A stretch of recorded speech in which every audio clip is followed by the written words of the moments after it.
Queridos irmãos, a paz do Senhor Jesus, uma alegria, um privilégio poder cultuar a Jesus junto com os irmãos aqui. Sou grato a Deus por esse privilégio, por essa oportunidade e creio que o Senhor é quem prepara estes dias, estes momentos, para que juntos como igreja a gente inicie o nosso ano, ouvindo a voz de Deus, louvando ao Senhor Jesus. E eu tenho certeza que isso tem um reflexo muito positivo no decorrer desse ano. Eu estava ali falando com o pastor Hélio que isso é uma bênção na vida da igreja.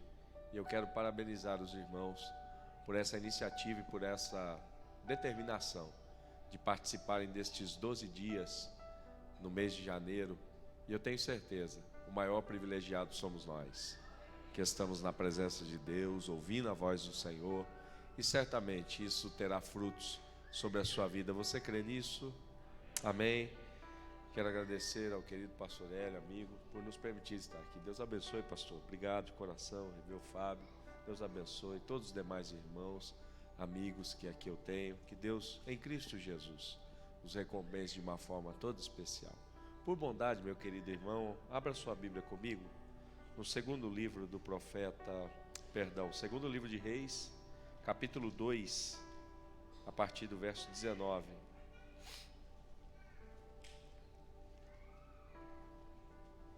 Segundo livro dos Reis, capítulo 2, a partir do verso 19.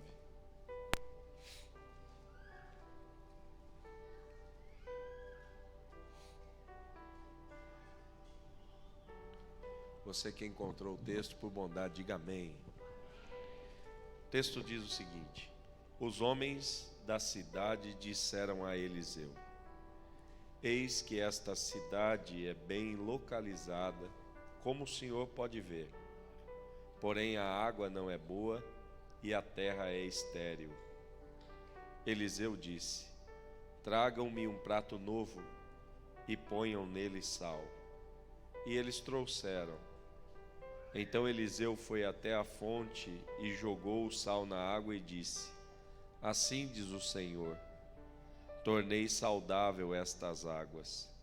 Ela não será mais causa de morte nem de esterilidade. E aquela água ficou saudável até o dia de hoje, segundo a palavra que Eliseu tinha dito. Você pode dizer amém? Tome teu assento por bondade. Antes de compartilhar com você essa palavra, eu quero apenas dividir com você. No final do culto, em algum local na saída do templo que o pastor determinar, terão ali alguns materiais que eu penso que podem auxiliar você na sua caminhada de fé, na sua jornada como cristão. Todos nós precisamos crescer, amadurecer, e eu tenho certeza que a gente pode fazer isso através de um elemento precioso que é a leitura. Entendendo isso, porque isso foi um diferencial na minha vida, a leitura, o entendimento das Escrituras foi algo transformador para a minha história. E eu penso que isso pode ser para a sua vida também. Então, vai haver ali alguns livros, bíblias, materiais que nos ajudam no ministério de evangelismo e ação social que nós temos na cidade de Londrina. Como pastor ali, eu também sou participante desse projeto e é uma das formas que nós temos de auxiliar aquele desenvolvimento de trabalho numa comunidade carente. Pastor, quero conhecer mais isso. É só você acessar qualquer rede social e procurar por Projeto Lucas na cidade de Londrina. Você vai encontrar uma base social servindo pessoas, só crianças, são mais de 130 crianças por semana que passam pela base e são atendidas, e a partir de agora, 2023, elas ficarão toda manhã ou toda tarde dentro da base, sendo ministradas, acolhidas, recebem alimentação, participam de uma série de atividades, inclusive esportivas, e tudo isso gratuitamente. Não pagam nada por isso e recebem isso de uma forma muito preciosa através da igreja. E é como se nós estivéssemos dizendo sem palavras: Jesus ama vocês, e porque ama vocês, nos mandou aqui para servir vocês dentro dessa comunidade. Londrina é uma cidade razoavelmente de porte grande, São 600 mil habitantes que nós temos ali e muita região de miséria. E nessa região de miséria se estabelece o poder do tráfico, a violência, a criminalidade. E próximo da nossa igreja, nós temos uma igreja muito bonita em Londrina. Quem já foi lá conhece, pastor Hélio. É uma igreja muito bonita, bem estruturada, que acolhe os seus membros de uma forma muito especial, como vocês aqui. Só que aproximadamente a 4 quilômetros da nossa igreja, nós temos um dos lugares mais tristes, uma das realidades mais precárias na nossa cidade, que é o lugar onde nós estamos, chama Vila Marísia. Uma invasão, muitos barracos de papel mesmo, papelão, com um misto de telha, uma série de coisas, e dentro daquela realidade o tráfico impera, criminalidade, drogas, enfim, toda essa realidade que você já ouviu falar. E o Senhor nos levou ali. Nós temos naquele lugar um barracão de 700 metros quadrados, que nós temos inclusive um consultório odontológico, clínica psicológica, nós temos uma escola de informática, escola de idiomas, tudo isso oferecido para aquela comunidade. E o nome do Senhor tem sido glorificado.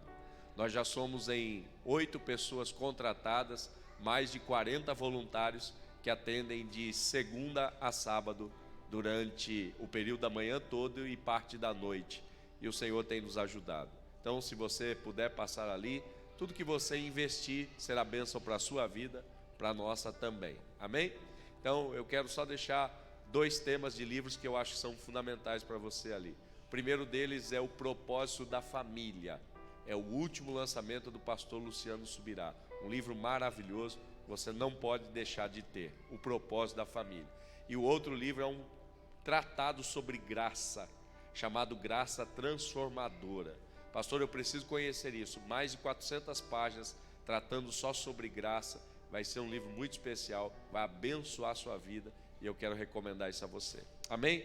Dito isso, vamos meditar na palavra de Deus. Queridos irmãos, o texto que a gente leu nesta noite, ele é parte da trajetória profética de Eliseu. Esse homem que recebe de Deus esse encargo profético, desenvolve isso de uma forma muito especial. Eliseu, diferentemente de Elias, que é o seu antecessor, ele é dado a relacionamentos. Ele se envolve com relacionamentos. E nesse texto que a gente acabou de ler, Eliseu está chegando numa cidade que nós conhecemos através da Bíblia como Jericó. E cronologicamente, Eliseu vai realizar nesta cidade o segundo milagre do seu ministério. Quando ele acessa essa cidade, o texto é claro para nós. Os homens dessa cidade vão perceber, vão entender que Eliseu é o representante de Deus para aquela comunidade. E eu quero que você entenda isso, por favor, porque isso é fundamental para nós aqui nesta noite. Todas as vezes que Eliseu acessava um lugar, um ambiente, um cenário, todas as vezes que algum lugar tinha o privilégio de acolher esse homem, não era apenas um homem que estava chegando ali, era o representante de Deus que estava chegando naquele lugar. Portanto, nesse tempo, falar com Eliseu, sentar à mesa com Eliseu, é ter a sensação de que você está se assentando mais perto de Deus, falando com Deus de uma forma especial. E nesse dia, a Bíblia vai dizer a nós que não são os homens da cidade que chamam Eliseu, não é a cidade quem promove a vinda de Eliseu, a cidade é presenteada pela presença de Eliseu naquele lugar. Isso traduz muito o que a gente vive aqui dentro dessa realidade de igreja, porque nós, nesta noite, temos um grande privilégio, e o privilégio é estar num ambiente agraciado pela presença de Deus. Muitas vezes nós nos acostumamos com esse vir à igreja, e isso passa a ser tão comum para nós, que a gente entra no nível da banalização. Tem crente que entende que vir aqui é algo normal, costumeiro, Mas eu quero te levar a uma reflexão nessa noite. Nós não estamos frequentando mais um culto. Nós estamos tendo um privilégio divino nessa noite. O Senhor nos agraciou com essa oportunidade. E a gente precisa entender isso nesse lugar. Ninguém aqui tem a capacidade de dizer: Deus veio por minha causa. Porque todos aqui estão encerrados debaixo de uma realidade. Nós somos pecadores. E como pecadores, nós não temos nenhum tipo de obra poderosa para atrair Deus. Se Deus veio a esse lugar, é por graça, misericórdia. Deus não veio aqui por causa de nós. Deus veio aqui apesar de nós. Deus não veio porque você acerta. Deus veio apesar dos seus erros. Deus veio graciosamente aqui. Aleluia. E a gente precisa sempre refletir isso, porque senão a gente perde a perspectiva do privilégio que é estar aqui. Tem gente que é tão acostumado com esse movimento que ele diz: pastor Hélio, eu vou para a igreja. Aí eu pergunto para você: será que de fato a gente veio para a igreja? Aí você diz assim: não, pastor, eu vim para a igreja, me troquei, me arrumei, saí de casa, eu vim para a igreja. E eu quero te dar uma notícia muito especial. Você não veio para esse lugar. Você foi conduzido a esse lugar. Aleluia. Você não veio para a igreja, você foi trazido à igreja. E aí você vai me dizer: por que isso acontece, pastor? Vou te explicar. Vocês acreditam ainda que o diabo existe? O diabo existe ainda? Ok? Sim? O diabo ainda está agindo como inimigo da igreja? Sim, sim. Você é a igreja, amém? O diabo é seu inimigo, amém? Ok? Deixa eu te fazer uma pergunta. O diabo tem força para acabar com a sua vida se ele tiver permissão?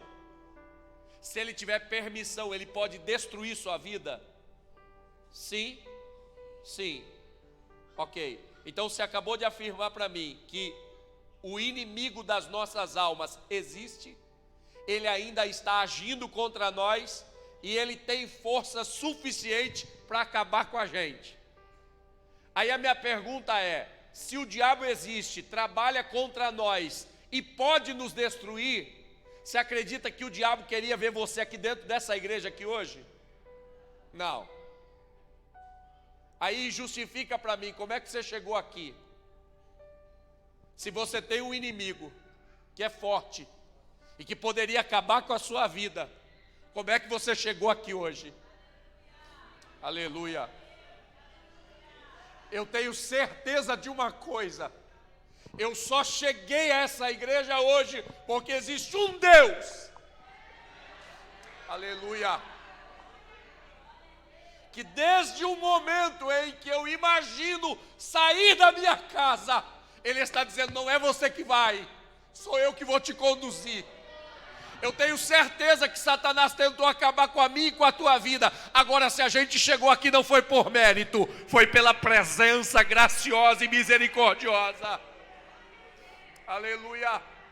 Estar aqui é um privilégio, e a gente não pode perder essa perspectiva jamais. Então eu quero dizer uma coisa a você: se estar aqui é um privilégio, esse privilégio ele é aumentado consideravelmente, porque a gente não veio apenas para prestar um culto, a gente veio com a possibilidade de estabelecer uma relação. A gente não veio aqui só para cantar para um Deus, a gente veio aqui para ser recebido por Ele. Aleluia. Aqui nesse lugar a gente pode ser acolhido por Ele.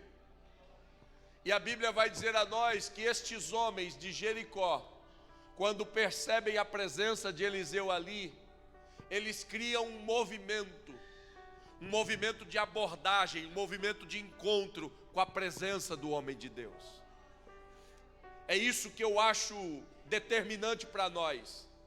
O Deus que está aqui, Ele pode fazer o que quiser desse lugar, pelo seu poder. mas o Deus que está aqui também responde o movimento que eu crio em direção à sua presença. Deus pode fazer qualquer coisa aqui sem pedir nada para nós, mas o Deus desse lugar também pode dizer: porque você se moveu, eu vou responder o seu movimento nesse lugar.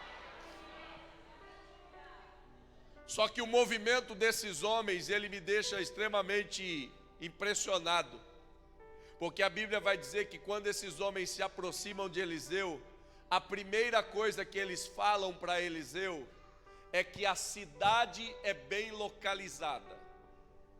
E depois eles falam que a cidade tem um problema. Essa sequência que a Bíblia traz a nós, se lida sem cuidado, ela passa desapercebida. Os homens, quando vão falar com Eliseu, eles têm uma cidade que tem água ruim e terra estéril. Mas quando eles começam a conversar com Eliseu, eles não falam da terra ruim e não falam da água que causa morte. A primeira coisa que esses homens falam com Eliseu é sobre a boa localização da cidade. E talvez seja isso que Deus precisa começar a comunicar ao meu e o seu coração. Porque tem muita gente que numa campanha como essa, entra pelas portas desse santuário e ele diz assim: Deus precisa resolver um grande problema. E Deus pode resolver problema. Só que eu quero que você entenda nesse lugar, antes de falar dos problemas, disciplina teus olhos e perceba o que de bom existe na sua vida em meio aos problemas. Sabe qual é o grande defeito nosso como ser humano? É que quando a gente é atingido pela dor, a dor sequestra a gente da realidade. Guarda isso no seu coração, a dor é sequestrante. E todo mundo que vive a dor, ele tem essa sensação de que a vida dele é só dor. Vou te dar um exemplo. Tem alguma irmã aqui casada? Irmã casada, levanta sua mão bem alto. Irmã casada. Seu marido já teve gripe? Já? Vocês não entendem isso. Vocês mulheres não são capazes de entender isso. Vocês já devem ter enfrentado dor de parto, mas vocês não fazem ideia o que é um homem gripado. Vocês não têm noção o que é um homem com gripe. O homem com gripe está à beira da morte. Ele está nos seus últimos dias. Vocês chamam isso de fraqueza. Algumas mulheres mais sem noção dizem que é frescura, moleza humana. Mas eu quero dizer para você, irmã, quando um homem está com gripe, é aquilo que você vê. Você pergunta para ele: você quer comer uma comida? Ele diz: não, me deixa deitado. Você quer sair para fazer alguma coisa? Não, me deixa deitado. Então, você não quer fazer uma coisa assim que precisa ser feita? Não, me deixa deitado. Ele não quer a comida que gosta, ele não quer o passeio que faz, ele não quer sair, inclusive não quer trabalhar. Tudo que ele quer é ficar deitado. Aí você diz assim: pastor, por que isso acontece? Porque a dor chegou. E porque a dor chegou, sequestra ele da vida. Tudo que ele vê é a dor, não quer mais nada. Gente envolvida em dor tem esse problema. Só olha para a dor, só olha para a crise, só olha para a dificuldade. E nós precisamos entender que essa é uma noite que Deus nos traz aqui para dizer a nós: você até pode ter dor, mas se você está aqui hoje, a primeira coisa que você tem que falar nesse lugar não é sobre dor, é sobre bênção. Aleluia. Pastor, por que eu tenho que falar sobre bênção? Porque você está aqui. Porque tem gente que entrou nesse lugar dizendo: pastor, o senhor não sabe o quanto eu estou sofrendo, o quanto eu estou padecendo, mas eu vim te dar uma notícia simples, mas que precisa entrar na minha e na sua alma. Se você está vivo, se você entrou pelas portas dessa casa hoje, aleluia, se você está me ouvindo pregar aqui nesse lugar, se você cantou aqui dentro desse ambiente, aleluia, Tem muita coisa que você precisa agradecer ao Senhor apesar da dor. Sabe por quê? Você está sendo alvo de um milagre que você não faz ideia. Pastor, que milagre é esse? Aleluia. Escute o que eu vou lhe dizer. Crente que enfrenta a dor, acha que o maior milagre que ele vai contar é o milagre do livramento. Tem crente que acha que o maior milagre que ele vai contar é no fim do ano, dizendo: pastor, naquela campanha eu tinha isso, Deus tirou. Eu não tinha isso, Deus me deu. Esse não é o maior milagre que você vai contar na vida cristã. Sabe qual é o maior milagre que você pode contar na vida cristã? É apesar do sofrimento que eu passei, eu continuei. Eu me mantive, eu aguentei, eu passei por ele, sem pecar, sem murmurar, adorando e bendizendo o nome daquele que é todo poderoso. O maior milagre que um crente vive não é o milagre do livramento, é o milagre da permanência. Tem gente que, se contar um pouco do que está vivendo aqui, a gente chora junto. Aí você vai perguntar para ele: como é que você consegue? Como é que você consegue viver assim? Aí ele vai dizer assim: eu não sei explicar, só sei que Deus está fazendo. É por isso que dentro da igreja, irmão, você vê milagre todo dia, só não sabe. Só que a gente precisava falar mais disso. Quando chegar na presença do Senhor, dizer: Senhor, antes de falar do problema, deixa eu falar de uma coisa boa para o Senhor. Minha vida está ainda de pé, porque o Senhor tem sido bom. O grande problema nosso é que os nossos olhos não estão disciplinados para isso. Aí a gente vive uma vida de consumo. Cada vez mais a gente quer uma coisa nova. E Deus veio aqui falar com a gente hoje: você precisa perceber os milagres que já aconteceram. Aleluia. Pastor, meus filhos estão me dando problema. Teu filho está vivo? Oh, glória. Pastor, minha família está cheia de crise. Você ainda tem uma família? Pastor, meu trabalho não está dando muito resultado. Você ainda tem um trabalho? Pastor, meu ministério parece que não está fluindo. Você ainda tem ministério? Oh, glória a Jesus. Eu gostaria que você levantasse suas mãos aos céus. Eu não costumo fazer isso, mas eu gostaria que nesse momento a gente entendesse o bem que Deus tem feito a nós.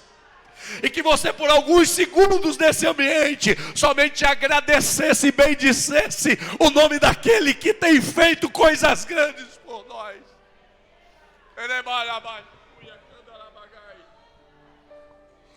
Oh, glória! Oh, glória!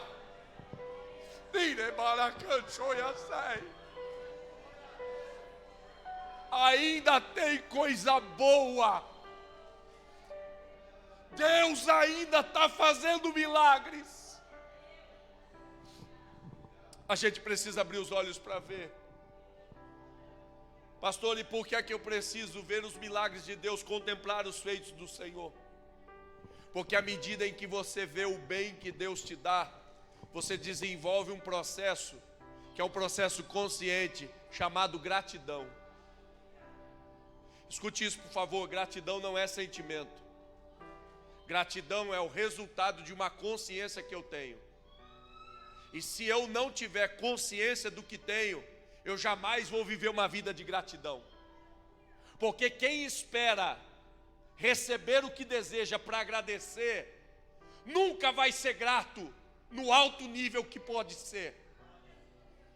Porque se a gratidão é consciência, ainda que eu não recebi o que quero, eu ainda estou preparado para receber. Já tem motivo para agradecer. Então escute bem, eu preciso ver os feitos do Senhor para poder viver uma vida de gratidão. E eu gostaria de chamar sua atenção para isso. Se gratidão não é sentimento, gratidão é consciência. Quanto melhor eu observo o que Deus faz, maior é o meu nível de gratidão. Tem alguma irmã aqui casada? Casada, filho? Casada? Teu nome? Irmã Mônica. Nome do teu esposo? Alan. Imagina que hoje é quinta, hoje é terça-feira. Terça-feira, isso, terça-feira. Imagina que segunda-feira que vem, você está na sua casa, aí à tarde o Alan chega. Ô, irmã Mônica, tal. Ele não te chama assim, eu estou te chamando. Mônica, vem aqui, tal.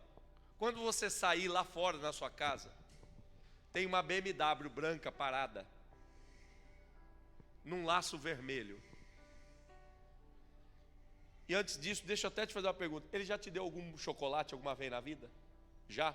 Você ficou feliz? Agradeceu? Agradeceu. Então você já ganhou chocolate, já agradeceu. Agora imagina nessa segunda-feira, que você sai na porta da sua casa, tem uma BMW amarrada num laço vermelho. Aí você pergunta, o que é isso, Alan? Ele diz assim, trabalhei muito, Deus me abençoou, esse carro eu vou te dar de presente. Aleluias. Aí a hora que você vai pegar a chave, ele diz assim, antes de pegar a chave, olha o porta-mala. Aí você abre o porta-mala, irmã Mônica.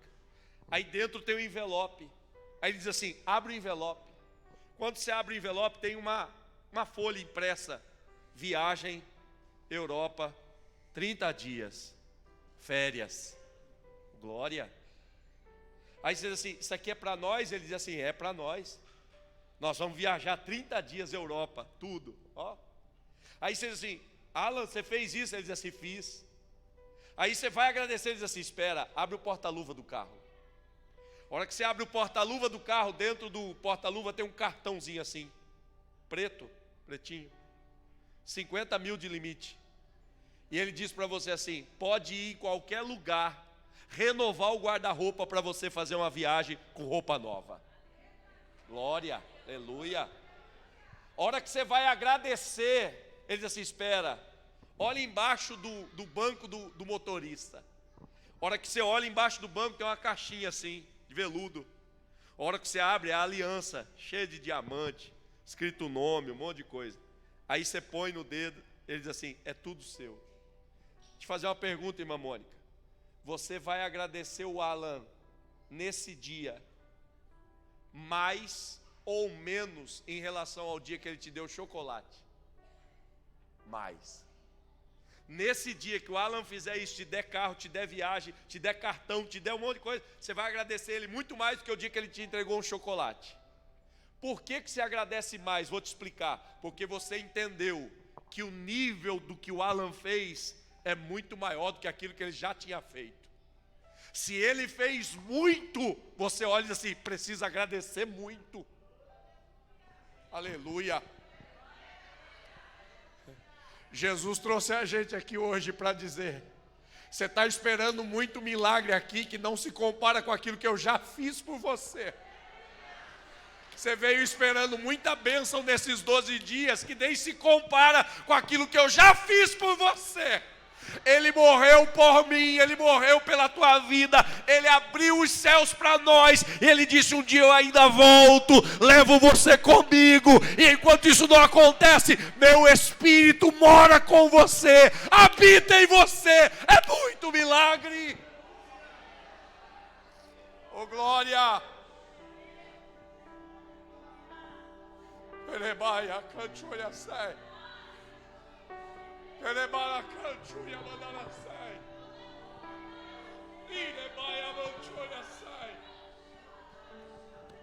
Tem muito milagre de Deus por nós. O problema nosso é que a gente não abriu os olhos. E porque a gente não consegue discernir o que Deus faz, a gente sempre está em busca de um milagre novo. A Bíblia vai dizer que esses homens chegam para Eliseu e dizem, a cidade é bem localizada, Eliseu. Mas aí quando eu olho para esse texto, eu percebo, a cidade que tem uma boa localização, é a cidade que tem água ruim e terra que não produz. Se você colocar essas situações em um quadro, você vai perceber que a cidade tem uma coisa boa e uma coisa ruim. Aí você vai me dizer, pastor, o senhor está dizendo então que a cidade tem uma coisa boa e uma coisa ruim? Está em equilíbrio. Se nem tudo é perfeito na vida, a cidade tem um defeito e a cidade tem uma coisa boa, está em equilíbrio. Segue a vida, se conforma com o problema, toca o barco.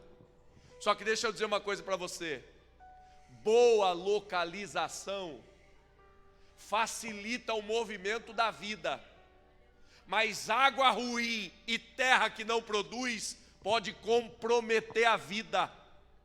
Sabe o que aqueles homens estão me ensinando? Mesmo que eu reconheça os bens que Deus tem feito, eu não posso fechar os meus olhos para aquilo que é determinante para a minha vida. Nessa campanha que a gente está vivendo aqui, você pode agradecer a Deus e deve fazer isso todo dia. Mas você precisa examinar a sua vida com cuidado para perceber o que é que a gente veio buscar aqui. Porque talvez o que a gente esteja buscando aqui é apenas uma melhora estética na realidade da vida. E esses homens estão me ensinando, se é para pedir alguma mudança, pede mudança naquilo que é fundamental para a vida. E deixa eu dizer uma coisa para você, boa localização, a gente consegue perceber olhando por fora. Agora, água ruim e terra que não produz, só conhece quem está dentro. Deus veio falar com gente aqui hoje, que por fora parece que está tudo certo. Que olhando por fora, você diz assim, olha como anda bem arrumado. Olha como tem um carro interessante. Olha como trabalha num lugar legal. Olha como parece que tem uma vida boa. E Deus nos reúne aqui como igreja hoje para dizer, olha para dentro. Porque por fora dá até para enganar bem, só que por dentro, água ruim, terra que não produz. O Senhor está dizendo, é isso que precisa ser mudado hoje. Esse texto me ensina que muitas coisas que estão causando morte na nossa história, não estão aqui fora, estão dentro. E a gente precisa hoje, nesse lugar, se posicionar diante de Deus. Tem muita gente sorrindo, bem arrumado, andando bonito aí pela cidade de Capitão Leônidas das Marques. E o Senhor está dizendo, e aqui dentro, como é que está? Quando você deita a cabeça no travesseiro que o sono não vem. Quando você levanta e não encontra um sentido mais para viver. Quando você vem para um culto, sai do culto e diz assim, parece que eu não sinto nada. Parece que minha vida não mexe com mais nada enquanto eu frequento esses ambientes. Deus está dizendo, o problema não está fora, o problema está aqui dentro. E Jesus veio aqui hoje dizer para você, se o problema é dentro, eu estou aqui para ouvir você falar dele. Sabe qual é o grande problema nosso? É que a gente aplicou no nosso evangelho a cultura do triunfalismo. Aqui dentro ninguém gosta de contar problema, a gente só gosta de contar vitória. Dificilmente a gente assume uma tribuna como essa para compartilhar os dramas. E muita gente só pede ajuda quando não tem mais uma saída. Jesus vem aqui dizer para você hoje, para de tentar viver uma vida maquiada por fora. Hoje é dia de você abrir o coração e dizer, Deus, aqui dentro tem água que é ruim, tem terra que não produz, mas eu estou na tua presença hoje abrindo o coração e dizendo, socorro, eu preciso de ajuda. Você não precisa impressionar ninguém. Você não precisa impressionar pastor. Você não precisa impressionar irmão. Você só tem um compromisso hoje daqui, sair daqui tratado pelo Senhor. E para que isso aconteça, entenda, o Senhor que conhece você plenamente está aqui preparado para receber a sua verdade. Se é para vir falar com Deus, fala tudo que está acontecendo aqui dentro. Rasga o coração e vem na presença de Deus compartilhar. A Bíblia vai dizer a nós que quando Eliseu ouve isso, ele olha para os homens e diz uma coisa: traz para mim um prato novo e coloca dentro dele sal. Repita comigo para você nunca mais esquecer disso. Diga bem forte, o que os homens, diga bem forte, nunca fizeram. Diga bem forte, nunca conseguiram fazer. Eliseu está disposto a fazer, mas pediu um prato novo. Isso é uma lição para nós. Tem horas que a gente vem para a presença de Deus e a gente quer que o Senhor faça por nós coisas que a gente nunca conseguiu fazer. coisas novas que a gente nunca foi capaz de produzir. Só que a gente quer fazer o Senhor usar os pratos que a gente está acostumado. Deus veio aqui hoje dizer: o que você nunca conseguiu fazer, eu posso fazer. Só que eu não vou fazer com o prato que você conhece, eu quero um prato novo. Pastor, o que Deus está pedindo para aqueles homens através de Eliseu? Olha o que Deus está dizendo: o que eu vou fazer aqui é novo, e o que eu vou fazer de novo não vai passar pelos métodos que vocês já conhecem. Eu vou fazer do meu jeito, eu vou fazer da minha maneira, para que você saiba, não foi seu jeito que fez, foi a minha presença aqui que realizou. Eu não sei você, mas algumas coisas na vida, a gente vai se acostumando de um jeito tão intenso, que se alguém tentar tocar nisso, causa problema. Eu consigo ajudar minha esposa em várias coisas na casa, mas uma coisa que eu sempre faço é lavar a louça. Só que para eu lavar a louça em casa, eu já tenho um método. E se você mexer no meu método, acabou comigo. Não funciona. Porque o que é que eu faço? Antes de lavar a louça, eu vou arrumar a louça. E minha esposa fica perturbada comigo. Aí eu digo para ela o seguinte: você quer que eu faça ou você quer fazer? Aí ela diz assim: não, você pode fazer, mas você não pode fazer mais rápido. Eu digo para ela: não, você quer que eu faça ou você quer fazer? Ela diz assim: não, você pode fazer, mas você não quer fazer do meu jeito. Eu digo: não, se é para eu fazer, tem que ser do meu jeito. Aí eu arrumo prato com prato, copo com copo, xícara com xícara, tudo arrumadinho. E não gasta muito tempo, é coisa de 1 hora e pouco, já está tudo arrumado. E às vezes eu estou arrumando assim direitinho, minha esposa está olhando, e eu vejo que ela mexe até com a mão assim, de agonia. Aí ela fala para mim assim: nesse tempo todo que você estava arrumando, eu já tinha lavado. Aí eu digo para ela: seja bem-vinda, toda sua. Ela diz: não, pode fazer, eu deixo. Aí depois que eu arrumo, eu vou tirando um elemento. Se é lavar copo, eu vou só lavar copo. Se é lavar prato, eu só vou lavar prato. Aí eu vou passando, levando para o outro lado, tudo limpinho. Coisa de 2 horas e pouco depois, já está tudo em ordem. Sabe o que eu aprendi? É que existem métodos que eu adoto, que se alguém mexer nele, eu não consigo agir. Tem gente que está aqui dizendo: Deus, eu quero que o Senhor faça um milagre, mas a cartilha é essa, tá? Tem que ser assim, assim e assim, porque esse é meu jeito. O Senhor te manda dizer aqui hoje: quem vai fazer sou eu. E se sou eu quem vou fazer, quem escolhe o jeito também sou eu. Se você for fazer, faz do seu jeito, mas se é Deus quem vai fazer, deixa Ele fazer do jeito dele nessa noite. Em nome de Jesus, a partir desse dia, grave essa palavra no seu coração. Você não briga mais como está brigando todo dia. Você não reclama mais como reclama todo dia. A partir de agora você vai dizer: é do jeito do Senhor, é da forma do Senhor. O Senhor cuida. Oh glória! Oh glória a Jesus! Porque se você não conseguiu fazer e o Senhor disse que vai fazer, deixa Ele fazer do jeito dele. Quando eu leio esse texto, o meu coração é alcançado por uma coisa muito especial na minha vida. Eu praticamente nasci nesse negócio de igreja. Desde que eu me conheço por gente, eu estou dentro de igreja. Só que chegou uma fase da minha vida que eu disse: não, vou me afastar da igreja. A igreja está muito chata. E aí nessa fase, eu fiquei dos 16 anos até os 22 anos, bem afastado da igreja.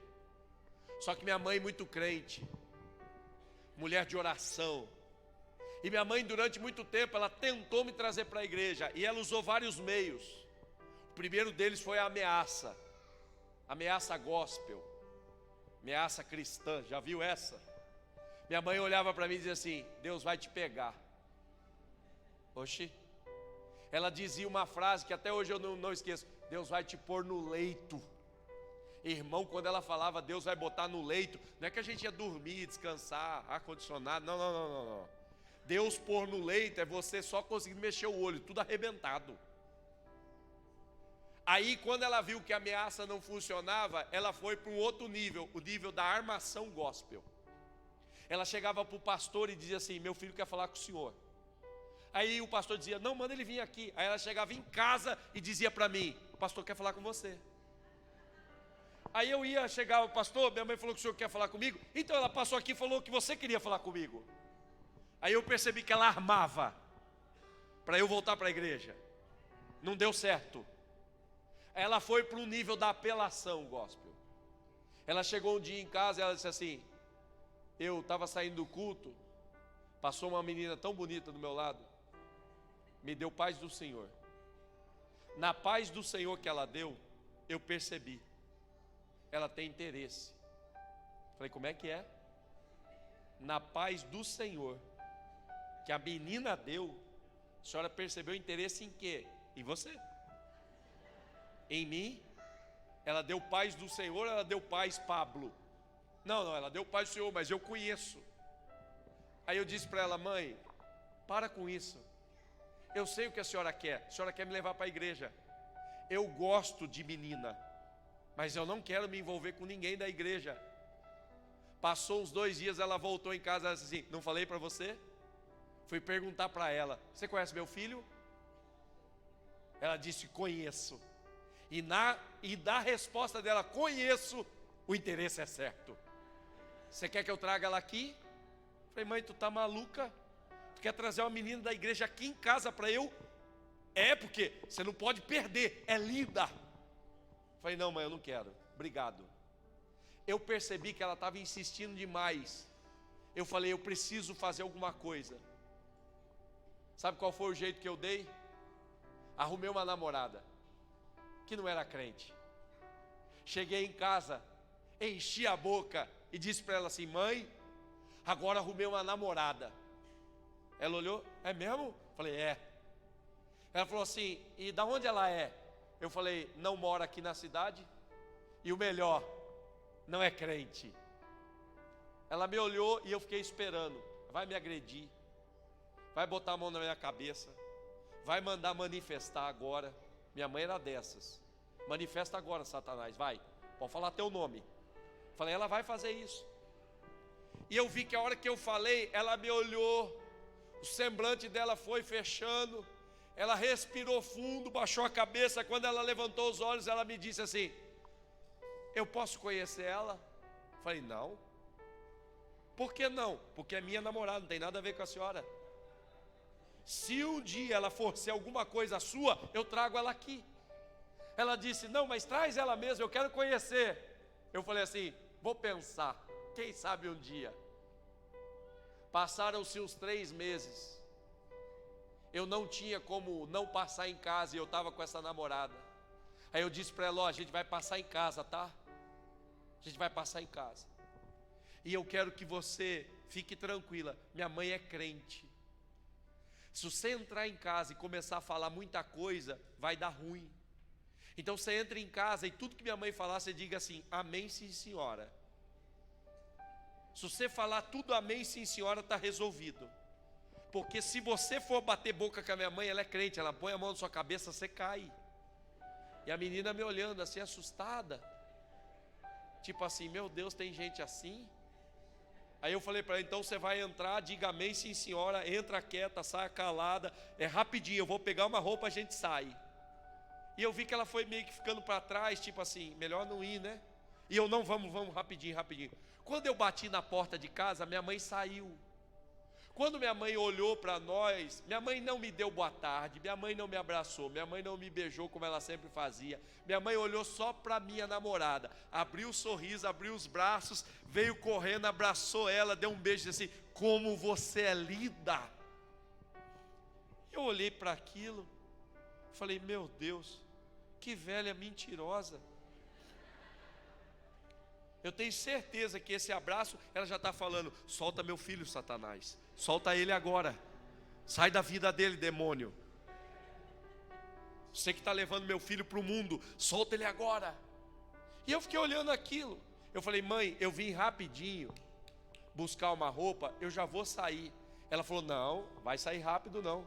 Eu vou fazer um café para ela, eu vou pegar bolo, nós vamos comer, toma banho, fica tranquilo lá, deixa eu e ela aqui. Eu falei, tá errado isso.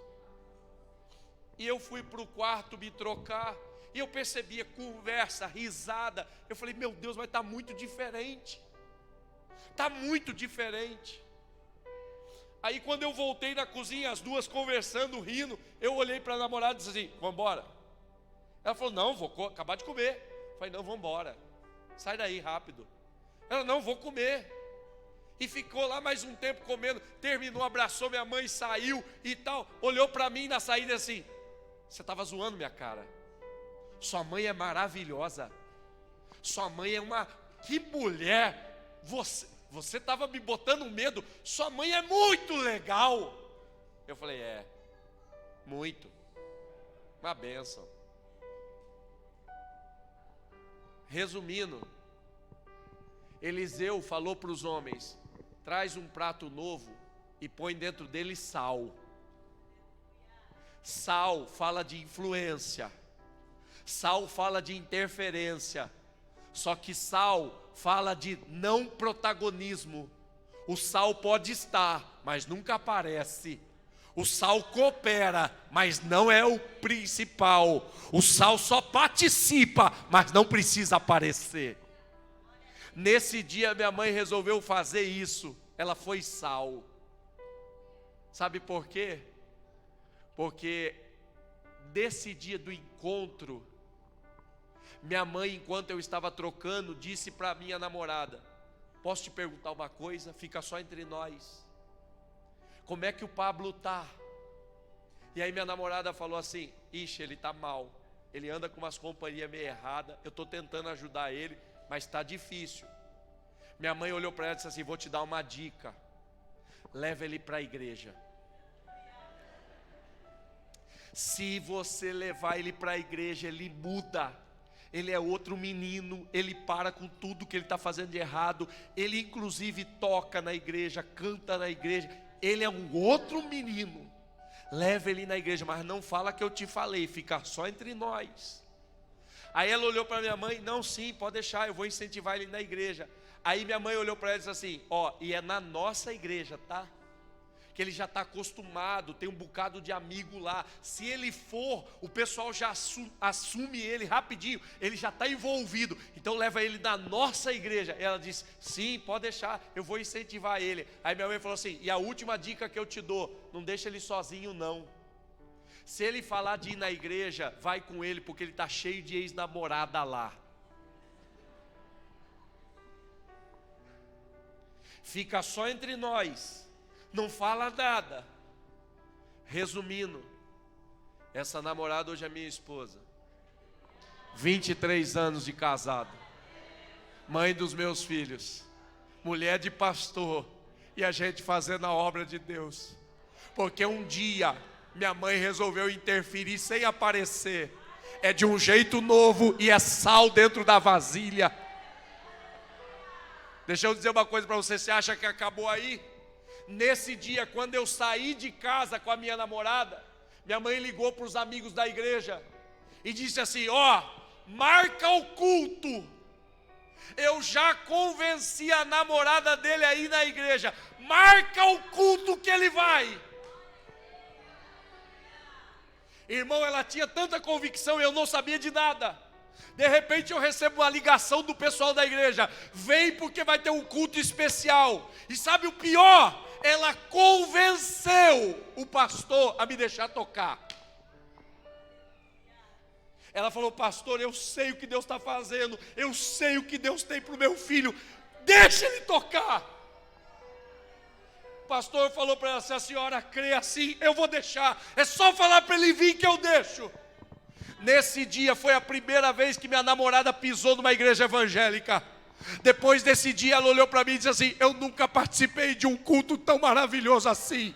Eu nunca senti um negócio tão especial como eu senti. Hoje nós dois estamos servindo a Jesus, fazendo a obra de Deus. Sabe por quê? Alguém decidiu interferir. Oh glória!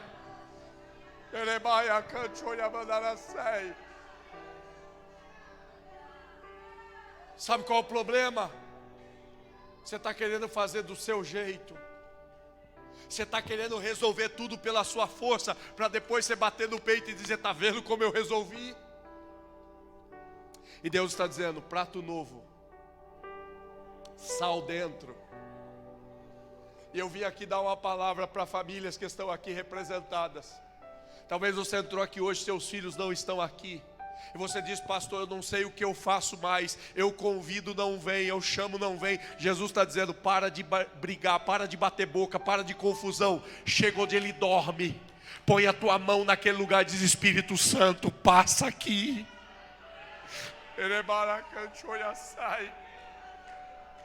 Pastor, na minha família tem gente que foi embora, diz que nunca mais volta, nunca mais pisa na igreja. A disse: vai lá onde senta para comer, aonde senta para assistir televisão. Bota a tua mão lá e diz: Espírito Santo, eu não vou dizer mais nada, mas eu estou interferindo aqui agora, como sal nesse ambiente. Esse ano não termina sem você ver sinais de Deus. Esse ano não acaba sem você ver uma resposta do Altíssimo. Eu quero que essa noite seja uma palavra profética para a tua vida. 2023 não acaba sem você ver uma resposta de Deus. Prato novo, sal dentro. Aleluia. Os homens conseguem tudo isso: prato novo, sal dentro. Só que eles trazem tudo isso e colocam na mão de Eliseu. Eliseu, quando pega isso, ele diz assim: agora é comigo. Sabe o que Deus está dizendo?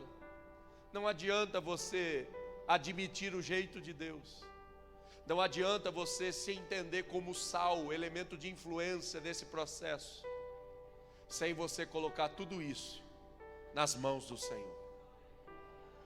Eu e você somos apenas um detalhe. Quem faz tudo acontecer é Deus.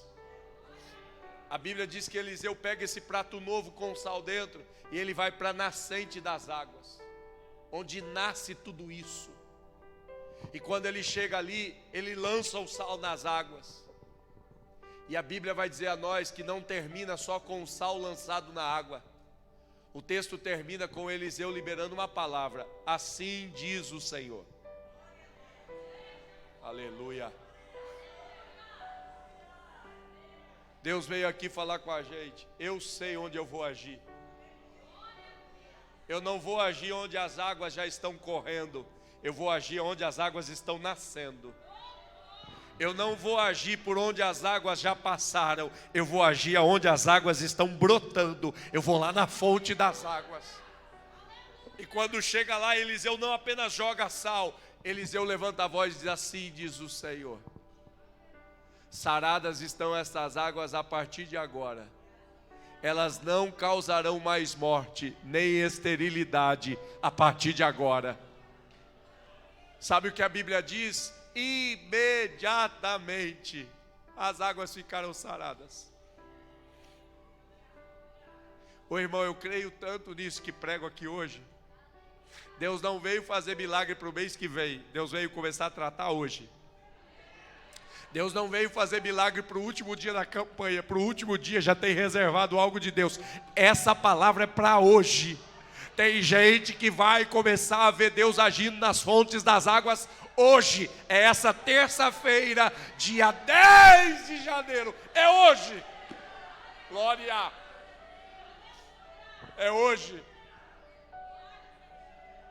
A Bíblia diz: imediatamente as águas ficaram saradas e permanecem assim até o dia de hoje. Se você for em Jericó e chegando em Jericó, você pergunta: onde é a fonte de Eliseu? Os guias vão te indicar: é ali. E vão dizer a você: a água é boa, tá? Pode tomar sem medo. Sabe o que Deus veio dizer para nós? Eu não vou fazer uma maquiagem na sua vida. Eu não vim fazer uma melhora na sua vida. Eu vim transformar a história da sua vida. Eu não quero apenas dar uma arrumada, eu quero transformar. O que produzia morte, o que gerava esterilidade, a partir de agora vai ser a razão de alegria, de vida, de prosperidade, de crescimento a partir da ação de Deus. Agora deixa eu dizer uma coisa para você. Uma fonte que jorrou água ruim muito tempo. Ao longo da sua história, ela acumula água ruim por muitos ambientes. A ideia de uma fonte é jorrar, diferente de um poço. O poço concentra a água e você tira. Fonte não. Fonte jorra. Fonte compartilha. E essa fonte, por muitos anos, jorrou coisa ruim, água ruim. Inclusive os moradores de Jericó acreditavam que os abortos que aconteciam ali era por conta da qualidade das águas. Durante muitos anos essas fontes se transformaram em ribeiro e jogavam essa água ruim por toda a cidade. Só que um dia Deus tocou na fonte e transformou a fonte. Aí você me pergunta, pastor, e aquele tanto de coisa ruim que tinha para frente? Fica tranquilo. Se Deus curar a fonte curada limpa tudo que ficou de ruim acumulado ao longo dos anos. Hoje o que Deus veio falar com a gente é: deixa só eu tocar na fonte, porque o restante de ruim que está acumulado na tua vida, a água sarada que vai jorrar a partir de agora, vai limpar todo esse histórico de miséria que ficou acumulado por tempos. Em nome de Jesus. Hoje eu quero que você saia daqui entendendo: há uma fonte sarada,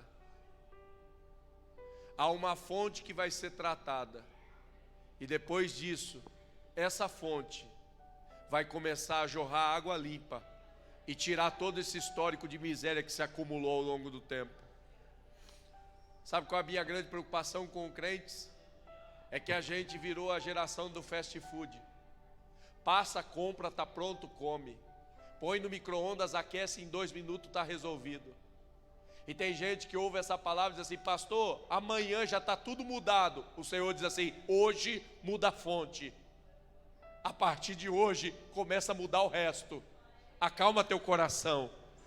A minha missão hoje é curar a fonte das águas. O resto, a fonte sarada vai limpando.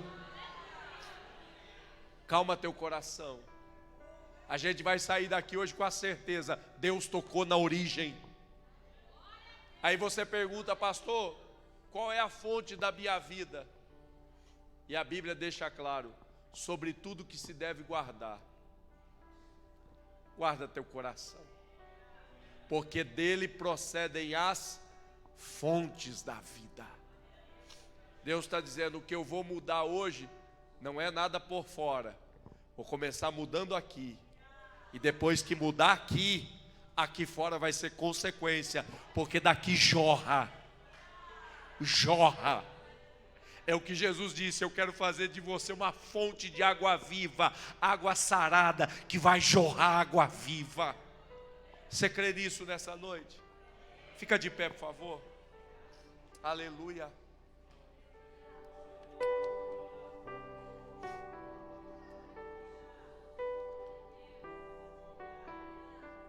Eu quero nessa noite orar com você que veio a essa casa. E eu poderia deixar você